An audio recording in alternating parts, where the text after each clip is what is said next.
Some people are so hot, they literally go down in history for their beauty, and without even the benefit of Instagram filters. So who are these amazing hotties from the distant past? Here's a look at the most gorgeous people from history. If you know Virginie Amélie Gautreau, you likely know her as Madame X. That's the title John Singer Sargent gave to his portrait of her, a painting still famous today for its ghostly beauty and raw female sensuality. But rather than represent the zenith of Gautreau's career as a socialite and sitter, Portrait of Madame X actually became her lowest moment. Gautreau was an American expat living in Paris when she met John Singer Sargent, another American looking to make his mark in Parisian society. His portrait of her, which he did many studies for, was designed to take them both to the next level, but instead it sparked outrage for being too brazen and indecent, especially due to the loose shoulder strap, which Sargent later repainted due to the criticism. Both Sargent and Gautreau became targets for public mockery.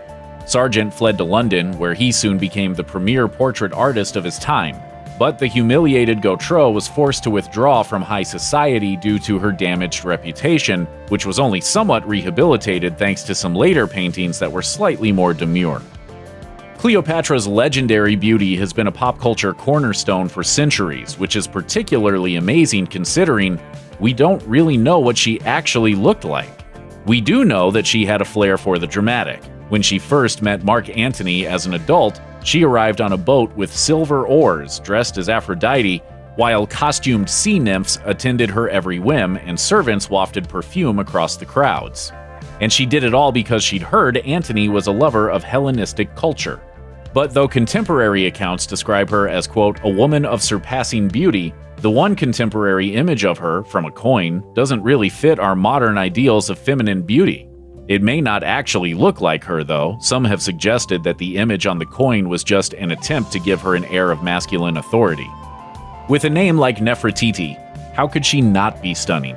The wife of Pharaoh Amenhotep IV of the 14th century BCE, Nefertiti's Egyptian name literally translates as "a beautiful woman has come," and this wasn't just propaganda. Although much of Nefertiti's life is a mystery, a bust of her famously survived all the way into the modern era and currently resides in Europe. Depicting a slender, serene woman, it looks no less attractive today than it did in ancient Egypt. It probably helps that the image exudes power Nefertiti really had.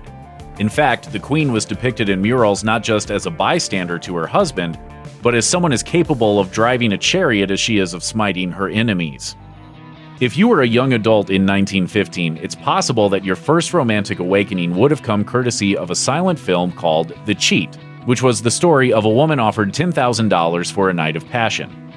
It was meant to be a cautionary tale, with an Asian villain who both offers the heroine the money and then brands her with a red-hot iron when she tries to refuse. But audiences reacted in an unexpected way thanks to the smoldering presence of actor Sesshu Hayakawa as the villain, whose hotness accidentally turned a supposed morality tale into the first 50 Shades of Grey.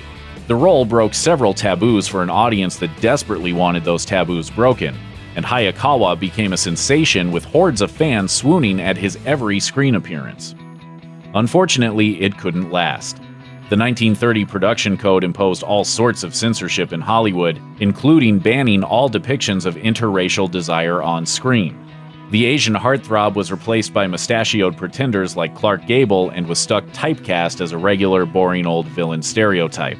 Hayakawa did get one last laugh, though. He was such a great actor that he turned one of those villain roles into an Oscar nomination for the 1957 classic The Bridge on the River Kwai. Every now and then, a royal comes along who commands just as much attention as any Hollywood celebrity.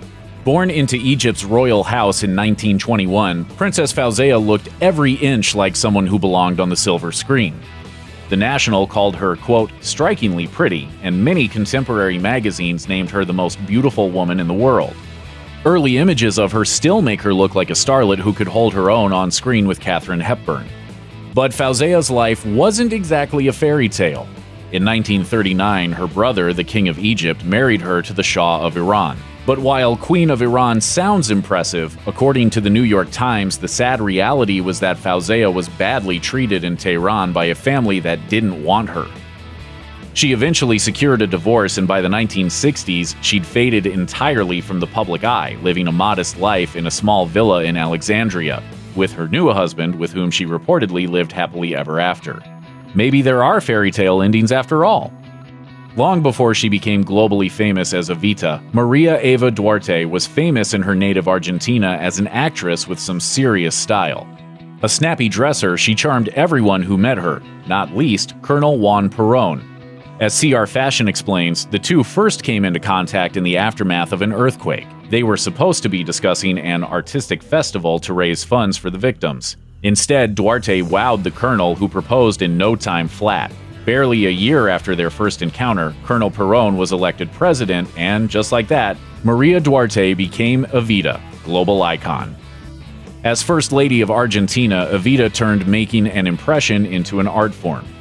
Although she was more good-looking than strictly beautiful, her bright blonde hair, elegant dresses, and forceful personality meant she still knocked people right off their feet.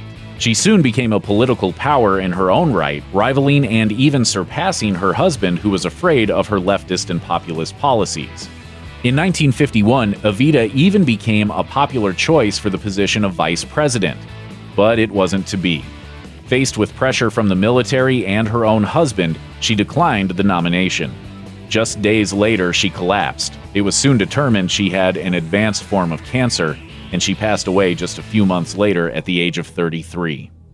Emiliano Zapata is a cultural icon in Mexico, a symbol to the poor and downtrodden of resistance and rebellion. He is also famous for being one of the most dapper men who ever lived. He cultivated an impressive and impeccably groomed mustache of epic proportions, and he also rocked the traditional charro suit, a symbol of Mexican heritage. Though his look may have seemed almost too dapper for the impoverished people he represented, the book, Emiliano Zapata, a biography, notes that nobody ever seems to have mocked Zapata's dress sense. Instead, he became a symbol of the people's will. Unfortunately, Zapata was assassinated in 1919 by political rivals. But his legacy lives on both as a revolutionary and as an icon of Mexican style. Born a princess and later married to a Maharaja, Gayatri Devi was always destined for a life in the public eye, but she could never have anticipated just how far her fame would spread. Vogue once named Devi one of the most beautiful women in the world.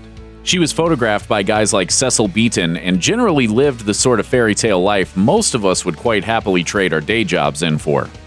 But Devi was far more than a pretty face. She was also a pioneer for equal rights, opening up girls' schools across India and refusing to go into purdah, a traditional state of seclusion for female royalty. Rather than hide away as she was expected to, Devi traveled the globe, becoming an influential reformer and politician. Sadly, this meant she was a prime target for imprisonment in 1975 when Prime Minister Indira Gandhi declared the emergency, suspended all rights for over a year, and jailed everyone who disagreed with her. Still, Devi survived the ordeal, ultimately passing away in 2009 at the age of 90. Check out one of our newest videos right here. Plus, even more grunge videos about your favorite stuff are coming soon. Subscribe to our YouTube channel and hit the bell so you don't miss a single one.